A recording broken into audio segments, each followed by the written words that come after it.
মাত্র এক সপ্তাহের ব্যবধানে দ্বিতীয়বার যুক্তরাষ্ট্রের অভিবাসন ও শুল্ক এনফোর্সমেন্ট আইস এজেন্টের গুলিবর্ষণের ঘটনায় আবারও সহিংস হয়ে উঠেছে যুক্তরাষ্ট্রের মিনিয়াপলিস। বুধবার এই ঘটনাকে কেন্দ্র করে পুলিশের সঙ্গে বিক্ষোভকারীদের ব্যাপক সংঘর্ষ হয়। ঘটনাস্থলের ফুটেজে আইনশৃঙ্খলা রক্ষাকারী বাহিনীকে স্টান গ্রেনেড ও টিয়ার গ্যাস ছুটতে দেখা গেছে। অন্যদিকে বিক্ষোভকারীরা আইস এজেন্টদের মুখোমুখি হয়ে তাদের গাড়ি ভাঙচুর করে এবং ইট পাটকেল নিক্ষেপ করে এর জবাব দেয়।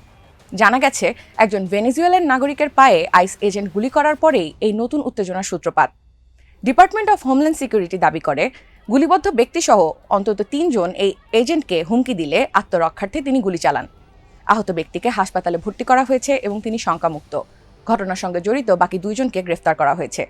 এর আগে গত বুধবার একই শহরে আইস এজেন্টের গুলিতে ৩৭ বছর বয়সী রেনে নিকোল গুড নিহত হন, জানিয়ে সেখানে আগে থেকেই বড় ধরনের বিক্ষোভ চলছিল।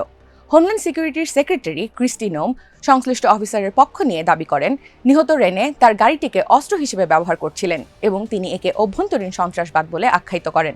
অন্যদিকে প্রেসিডেন্ট ডোনাল্ড ট্রাম্প তার ট্রুথ সোশ্যাল প্ল্যাটফর্মে রেনিকে বিশৃঙ্খল উল্লেখ করে অভিযোগ করেন যে তিনি আইস অফিসারের ওপর গাড়ি তুলে দিয়ে সরকারি কাজে বাধা দিচ্ছিলেন।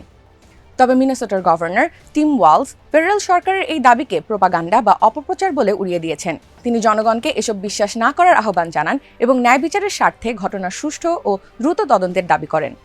উল্লেখ্য, পরিস্থিতি নিয়ন্ত্রণে গত সোমবার মিনেসোটা অঙ্গরাজ্য এবং মিনিয়াপলিস ও সেন্ট পল পৌর কর্তৃপক্ষ যৌথভাবে হোমল্যান্ড সিকিউরিটির বিরুদ্ধে একটি মামলা দায়ের করেছে, যাতে ওই অঞ্চলে ফেডারেল বাহিনীর অভিযান আপাতত স্থগিত করা হয়।